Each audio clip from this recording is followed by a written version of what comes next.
నమస్తే, welcome to I dream. మనతో పాటు ఉన్నారు ప్రముఖ ఆయుర్వేద వైద్య నిపుణులు డాక్టర్ చిట్టిబొట్ల మధుసూదన్ శర్మ గారు. వారితో మాట్లాడదాం. నమస్తే సార్. నమస్తే సార్, ఈరోజు మన ఒక ఇంట్రెస్టింగ్ టాపిక్ ఏంటి అంటే, ఇంట్లో మనుషులు ఎంతమంది ఉంటారో దాని ప్రకారమే ఫ్రిడ్జ్ కూడా తీసుకునే సందర్భాలు ఇప్పుడు వచ్చేసాయి. ఇంట్లో కూడా ఫ్రిడ్జ్ అన్నది ఒక రూమ్ లాగా అయిపోయింది. అంటే పెద్ద సైజులో తీసేసుకొని ఇంట్లో వంటింట్లో ఉండవలసిన వస్తువులు అన్నీ కూడా ఫ్రిడ్జ్లోనే స్టోర్ చేసేసుకుంటూ ఉన్నారు. ఒకప్పుడు కూరగాయలు పండ్లకు మాత్రమే ఉంటుండే, అవి కూడా పెట్టుకోకూడదు, అన్ని రకాల కూరగాయలు పండ్లకు కూడా ఫ్రిడ్జ్ అన్నది అంత సేఫ్టీ కాదు అనేసి అనేవాళ్ళు.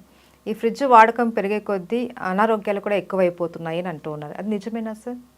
చాలా చాలా మంచి ప్రశ్నమ్మా. ఫ్రిడ్జ్ అనేది ఒకనప్పుడు స్టేటస్ సింబల్ అమ్మా. ఏదో ధనవంతులు శ్రీమంతులు హై క్యాడర్ ఉన్నటువంటి వాళ్ళు వాడేటువంటి పరిస్థితి ఈరోజు కామన్ మ్యాన్కు కామన్గా ప్రతి ఇంట్లో ఫ్రిడ్జ్ ఉండేటువంటి పరిస్థితులు ఏర్పడినాయమ్మా.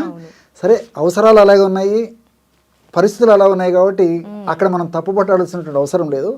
కానీ మితంగా ఆ ఫ్రిడ్జ్ను సద్వినియోగం చేసుకుంటే పర్వాలేదు, కానీ ఆ సద్వినియోగం చేసుకునేటువంటి విధానం సరిగ్గా లేకపోతే మాత్రం చాలా ఇబ్బందికరమైనటువంటి పరిస్థితులు ఎదురవుతాయమ్మా. ఇప్పుడు సర్వసాధారణంగా మనం ఏదైనా పదార్థాలు, ముఖ్యంగా కూరగాయలు, ఆకుకూరలు, పళ్ళు ఇలాంటివి తెచ్చుకున్నప్పుడు ఏదో ప్రతిరోజు తెచ్చుకోవడం కష్టం అవుతుంది కాబట్టి ఏదో 5 రోజులు సరిపడను, వారానికి సరిపడను తెచ్చుకుంటామా. తెచ్చుకొని ఫ్రిడ్జ్లో పెట్టుకోవడం అయితే మంచిదే, అంతవరకు పర్లేదు ఉన్నటువంటి పరిస్థితుల దృష్ట్యా. ఆ విధంగా తెచ్చుకొని ఫ్రిడ్జ్లో పెట్టుకోవడం మంచిదైనప్పటికీ మనం ఆ యొక్క పదార్థాలని బయటికి తీసిన తర్వాత, ఎందుకంటే -డిగ్రీ టెంపరేచర్ కదమ్మా ఆ ఫ్రిడ్జ్లో, ఆ పదార్థాలను బయటికి తీసిన తర్వాత నార్మల్ టెంపరేచర్ వచ్చిన తర్వాత వాడుకోవడం మంచిదమ్మా. అదొకటి. రెండోది ఏమంటే, ఫ్రిడ్జ్లో ఎక్కువ కాలం పాటు నిల్వ ఉంటుందని చెప్పేసి మరీ ఎక్కువ రోజులు నిల్వ ఉంచడం కూడా మంచిది కదమ్మా. దానివల్ల కూడా కొన్ని రకాలైనటువంటి ఆ యొక్క పదార్థాల్లో కొన్ని రకాలైనటువంటి ఈ హానికారకమైన పదార్థాలు అంటే ఫ్రీ రాడికల్స్ అంటారమ్మా, అవి ఉత్పత్తి అయ్యి అవి శరీరానికి హాని చేస్తాయి. కాబట్టి అలాంటి పద్ధతి కాకుండా మితంగా కొన్నాళ్ల పాటు ఆ యొక్క ఫ్రిడ్జ్లో పెట్టుకోవడం మంచిదమ్మా. ముఖ్యంగా నిల్వ ఉండనటువంటివి, ఇప్పుడు ఫర్ ఎగ్జాంపుల్ ఆకుకూరలు, కూరగాయలు, పళ్ళు ఇలాంటివి నిల్వ ఉండవు కదమ్మా, ఇలాంటివి పెట్టుకోవచ్చు. పళ్ళు అనేసరికి మీకు మరొక సందేహం వస్తుందమ్మా. ఎగ్జాక్ట్ అమ్మా, అరటిపళ్ళు పెట్టకూడదమ్మా. కాబట్టి ఇంచుమించు మిగతా పళ్ళని పెట్టుకోవచ్చు, కానీ అరటిపళ్ళు మాత్రం బయట పెట్టుకోవాలి. ఇప్పుడు ఈ సీజన్లో దొరికేటువంటి ఈ మామిడి పళ్ళు కానీ, తర్వాత ఈ నేరేడు పళ్ళు కానీ, తర్వాత ఈ యాపిల్, జామ ఇలాంటివన్నీ పెట్టుకోవచ్చు మా ఇబ్బంది లేదు. కానీ ఒక అరటిపండు మాత్రం మినహాయింపమా, అందులో కెమికల్స్ చేంజ్ అయిపోతాయి, అది మంచిది కాదని చెప్పేసి కూడా వైద్యరీత్యా కూడా వైద్య ప్రపంచం తెలియజేస్తుందమ్మా. ఇక్కడ -డిగ్రీ టెంపరేచర్లో ఉన్నటువంటి యొక్క పద్ధతిలో ఎక్కువసేపు ఆ పదార్థాలు ఆ ఫ్రిడ్జ్లో నిల్వ ఉండడం వల్ల ఫ్రీ రాడికల్స్ ఉత్పత్తి అయ్యి అవి మనం తీసుకున్నప్పుడు హానికారక పదార్థాలుగా శరీరంలో తయారవుతాయమ్మా. అవి అనేక రకాలైన వ్యాధులను కలుగజేస్తాయి. ఫ్రీ రాడికల్సే మంచిది కాదు, మన దేహంలోకి పోయిన తర్వాత మరింత హానికారకంగా తయారైపోతాయి అన్నమాట. అంటే ఎలాంటి హెల్త్ ఇష్యూస్ వస్తాయి సార్? అంటే వెయిట్ వచ్చేటువంటి పరిస్థితి ఏర్పడుతుందమ్మా. అదేవిధంగా తర్వాత ఈ గ్యాస్ట్రిక్ ట్రబుల్ సంబంధించినటువంటి సమస్యలు, దాంతోపాటు ఇమ్యూనిటీ తగ్గిపోవడము. ఈ రోజుల్లో చీటికి మాటికి జబ్బులు వచ్చేస్తున్నాయమ్మా. రెసిస్టెన్స్ పవర్ తక్కువ ఉండడం వల్లనే ఆ రకమైన సమస్యలు వస్తున్నాయి. గ్యాస్ట్రిక్ ట్రబుల్ సమస్య వస్తుంది. అదేవిధంగా వెయిట్ పెరిగేటువంటి పరిస్థితి, అంటే ఒబెసిటీ ఇలాంటి పరిస్థితులు వస్తున్నాయేమో. Hormonal disturbances జరుగుతున్నాయేమో. అదేవిధంగా పరోక్షంగా ఇన్ఫెర్టిలిటీ కూడా ఈ ఫ్రిడ్జ్లో ఉన్నటువంటి పదార్థాలు ఎక్కువ వాడడం కారణమవుతుందమ్మా. రెండవది ఏంటంటే, ఈ ఫ్రిడ్జ్లో పెట్టినటువంటి పదార్థాలు నాణ్యానికి ఒకవైపు అయితే, సర్వసాధారణంగా ఫ్రిడ్జ్లో పెట్టినటువంటి నీళ్లను ఆ చల్లగా ఉన్నప్పుడే చాలామంది తాగేటువంటి పరిస్థితి ఏర్పడుతుంది. అది ఏమాత్రం మంచిది కాదు, ఆమదాయకం కాదు, క్షేమదాయకం అంతకన్నా కాదమ్మా. సో ఆ విధంగా ఫ్రిడ్జ్లో పెట్టినటువంటి వాటర్ను బయటికి తీసిన తర్వాత నార్మల్ టెంపరేచర్కి వచ్చిన తర్వాత తీసుకోవాలమ్మా. అలా కాకుండా చల్లనీళ్ళు తాగడం వల్ల ఏమవుతుందంటే మన బాడీలో ఒక స్టేజ్లో టెంపరేచర్ మెయింటైన్ అవుతుందమ్మా. సే ఫర్ ఎగ్జాంపుల్ 36 ఆర్ 98.4, 98.2 ఈ లెవెల్లో కడుపు భాగంలో కూడా.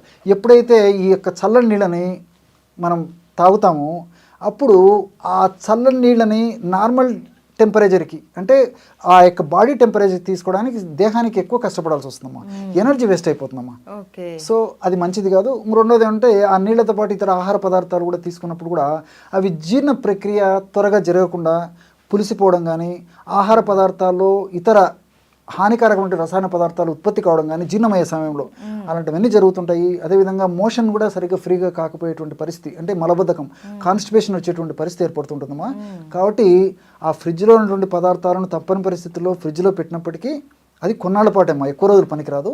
బయటికి తీసిన తర్వాత నార్మల్ టెంపరేచర్కి వచ్చిన తర్వాతనే మనం వాటితో ఆహారం, ఈ యొక్క వెజిటబుల్స్ కానీ, తర్వాత ఈ పళ్ళు కానీ, ఆకుకూరలు ఏమైనా కట్ చేసి తీసుకోవడం, వండడం ఏదో ఒకటి చేసుకోవచ్చుమా. కాబట్టి ఆ చల్లదనంతో పద్ధతిలో ఈవెన్ తినడం కూడా మంచిది కదమ్మా. ఇప్పుడు ఈ పళ్ళు ఫ్రిడ్జ్లో పెట్టి తీసి వెంటనే తింటుంటారు, అది కూడా మంచిది కాదు. కాబట్టి నార్మల్ టెంపరేచర్కి వచ్చిన తర్వాత తీసుకోవచ్చుమా. ఇప్పుడు నాకు ఈ విధంగా మీరు అడిగేసరికి నాకు మరొక ఇది కూడా గుర్తొస్తుందమ్మా. చాలా మంది ఫ్రిడ్జ్ లో పెట్టినటువంటి పెరుగు తీసుకుంటుంటారు. అవును, చల్లగా ఉంటుంది, చాలా హ్యాపీగా ఉంటుంది, కంఫర్టబుల్గా ఉంటుంది అని చెప్పేసి. అది మంచిది కదమ్మా. ముఖ్యంగా ఈ రోజుల్లో ఏమవుతుందంటే వివిధ రకాలైనటువంటి కారణాల వల్ల దేహంలో, ముఖ్యంగా జీర్ణ వ్యవస్థలో వచ్చేటువంటి వివిధ రకాలైనటువంటి ప్రాబ్లమ్స్ వల్లనే, రుగ్మత వల్లనే అనేక రకాలైన జబ్బులు వస్తున్నాయమ్మా. ఈ పెరుగులో ప్రోబయాటిక్స్ అనేవి ఉంటాయమ్మా. ఈ ప్రోబయాటిక్స్ ఉన్నటువంటి పెరుగును పద్ధతి ప్రకారం వాడినప్పుడే ఆ ప్రోబయాటిక్స్ ప్రభావం చేత మన ప్రేవుల్లో మంచి బ్యాక్టీరియా ఉత్పత్తి అవుతుందమ్మా. ఈ మంచి బ్యాక్టీరియా ఎప్పుడైతే ఉత్పత్తి అవుతుందో అప్పుడు వ్యాధి నిరోధక శక్తి పెరిగిపోతుంది. అదేవిధంగా మనకు హ్యాపీ హార్మోన్స్, అంటే డోపమిన్, గాబా ఇలాంటి అనేక రకాలైనటువంటి హ్యాపీ హార్మోన్స్ మన బాడీలో ఉత్పత్తి అవుతుంటాయమ్మా. ఆ హ్యాపీ హార్మోన్స్ ఉత్పత్తి అయ్యేందుకు కూడా ఉపయోగపడుతుందమ్మా. అంతేకాకుండా ఈ రోజుల్లో B12 లోపం జరుగుతూ ఉంది చాలా మందిలో. కాబట్టి ఈ పెరుగును నార్మల్గా టెంపరేచర్లో ఉన్నటువంటి పెరుగును వాడుకోవడం వల్ల ఆ B12 లోపాలు అవి కూడా లేకుండా ఉండేదానికి ఈ యొక్క పరోక్షంగా ఇది కూడా మనకు ఉపయోగపడుతుందమ్మా. కాబట్టి ఇలాంటి అనేక రకాలైన ఉపయోగాలు ఉన్నాయి. రెండవది ఏంటంటే ఈ రోజుల్లో ఉదయం నుంచి సాయంత్రం దాకా కుటుంబ సభ్యులందరూ చాలా చాలా బిజీగా ఉంటారమ్మా. సో సాయంత్రానికి రాత్రికి ఇంటికి వచ్చిన తర్వాత కుటుంబ సభ్యులందరూ కలిసేసి ఆహార పదార్థాల్లో భాగంగా ఫ్రిడ్జ్లోంచి ఆ పెరుగుని తీసేసుకొని పెరుగుని సేవిస్తుంటారమ్మా. కాబట్టి ఇది ఏమాత్రం మంచిది కదమ్మా. యాక్చువల్గా ఆయుర్వేద శాస్త్రరీత్యా నక్తం దదిపుంజీత, నక్తం అంటే రాత్రి, దది అంటే పెరుగమ్మ. నక్తం రాత్రి పూట పెరుగు తినరాదు అని చెప్పి చెప్తుంటారు. ఈ రోజుల్లో మనం అవన్నీ ఫాలో కావడం లేదు. ఒకటి. రెండోది ఏమంటే ఇప్పుడు మీరు అడిగినట్టు ఫ్రిడ్జ్లో పెట్టి ఫాలో కాలేకపోవడం ఒక తప్పు, అంటే రాత్రిపూట పెరుగు తినడం తప్పు. దీనికి తోడు అగ్నికి ఆజ్యం తోడైనట్టు ఫ్రిడ్జ్లో ఉన్నట్టు పెరుగును వాడడం మరీ తప్పు. దీనివల్ల రకరకాలైన జబ్బులమ్మా, అంటే హార్ట్ ప్రాబ్లమ్స్, మెదడుకు సంబంధించిన ప్రాబ్లమ్స్, అదేవిధంగా రక్తనాళాలకు సంబంధించిన ప్రాబ్లమ్స్, వెయిట్ రావడము, షుగర్ రావడము, హార్మోనల్ ఇంబ్యాలెన్సెస్ రావడము, అంతుబట్టని చర్మ వ్యాధులు రావడము, ఇలా అనేక రకాలైన సమస్యలు వస్తున్నాయమ్మా. ఇలాంటి సమస్యలు వచ్చినప్పుడు కొన్నిటికైతే ఈ రోజుల్లో మనకు దొరికేటువంటి ఉన్నటువంటి టెక్నాలజీ ద్వారా ఆ వ్యాధులకు నిర్ధారించగలుగుతున్నాం, కానీ కొన్నిటికి నిర్ధారణ కూడా చేసేటువంటి పరిస్థితి లేదమ్మా. ఇది ఎందువల్ల ఈ జబ్బు వచ్చిందని కూడా చెప్పలేకపోతున్నాము. కారణాలన్నీ ఇలాంటివి అనమాట. కాబట్టి వీటిని మనం సరిదిద్దుకోగలిగితే అలాంటి సమస్యలు రాకుండా ఉంటాయి. సర్వ రోగాలకు కేంద్రం ఫ్రిడ్జ్ అంటారు. ఎగ్జాక్ట్లీ. సో దాంట్లో మనం ఎలా వాడుకోవాలి అన్నది కూడా ఒక పద్ధతి ఉంది. ఒకవేళ మనకు ఇప్పటి రోజుల్లో ఫ్రిడ్జ్ అన్నది ప్రతి ఒక్కరికి ఎంతో అవసరమైన వస్తువు. సో అందులో పెట్టుకున్న కూరగాయలు కావచ్చు, పండ్లు కావచ్చు, ఏవైనా డైరెక్ట్గా యూజ్ చేయకుండా వాటిని నార్మల్ టెంపరేచర్ వరకు వచ్చేంత వరకు వెయిట్ చేసి దాన్ని వాడుకుంటే ఎటువంటి ఇబ్బంది ఉండదు. అండ్ పళ్ళకు వచ్చేసరికి అరటి పండు లాంటివి, అండ్ కూరగాయల విషయంలో వచ్చేసరికి టమాటా లాంటివి అలాంటివి పెట్టకూడదు అనేసి, దుంపలు అలాంటివి ఫ్రిడ్జ్ లో పెట్టకుండా వాడుకుంటే మంచిది. దానివల్ల ఏమంటే ఇప్పుడు ఈ బంగాళదుంప ఇలాంటివి కూడా మంచిది కదమ్మా. మీరు అన్నట్లు ఇలాంటివి కూడా పెట్టకుండా ఉంటే మంచిదమ్మా. అంటే ఇంచుమించు మిగతావన్నీ పెట్టవచ్చుమ్మా. ఆకుకూరలు, కూరగాయలు, పళ్ళు ఇలాంటివన్నీ పెట్టుకోవడం వల్ల కూడా ఇలాంటి ఇబ్బంది ఉండవు. Thank you so much sir. నమస్తే.